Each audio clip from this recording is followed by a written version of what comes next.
Well, good. Welcome once again, good students. It's been a couple of days, if not a week long, yeah, since last we talked on this platform, or we shared on this particular platform. And hope you're holding on tight right there and you're doing your best. In fact, the very best as you are preparing to face this exam that is ahead of you. Now, from the very many requests that I've got, and now here I've just decided that we're going to continue looking into deeply, and first of all looking into any possible areas that the examiners are going to be maybe examining you from or expecting you to respond on. And this is the Doll's House still, KCSE English Literature Paper 101 stroke 03 2022. Welcome.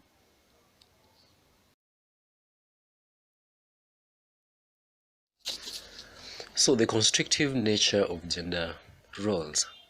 In A Doll's House, Ibsen portrays a stereotypically gendered household with Torvald and Nora Helmer, and then shows how characters, that is both male and female, suffer because of the roles society expects them to play. The constrictive nature of gender roles is especially apparent for the main female characters in the play, Nora and Mrs. Linde. Women at this time were expected to get married, have children, and stay at home to tend to their children and husband.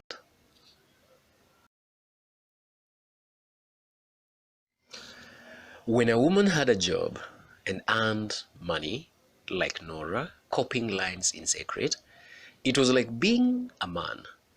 Women had very few opportunities to make money for themselves and had to rely on husbands or fathers to provide for their needs.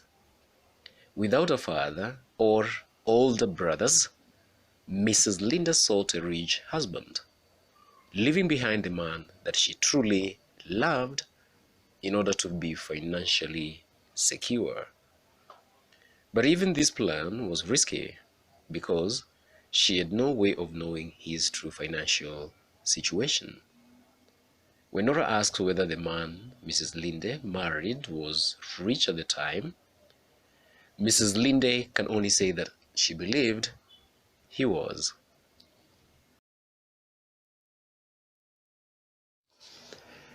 Because of the expectations to stay home, raise children, and obey their husbands, women missed out on many opportunities, often needing legal consent from their husbands to perform simple business matters.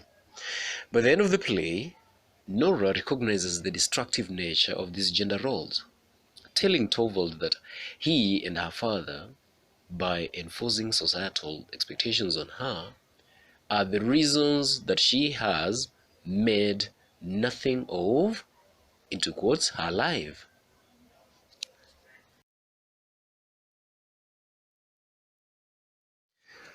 The men in the play also suffer, albeit more subtly and unknowingly because of the gender roles that they actively uphold. Though Torvald clearly enjoys his role as an enforcer of societal expectations, he doesn't realize that he can't fully love his wife because he doesn't truly see her as a person. Because of his manly independence, he can't receive help from anyone else, especially not a woman, and Nora therefore decides that it is better to lie to her husband than to wound his pride. Most importantly, Torvald's inability to break free of societal gender roles leads to his failure to recognize that the love of his wife is more valuable than his reputation. As a result, he loses Nora and will ultimately become the very thing he feared most, the subject of gossip as a failed man. That is what he feared most.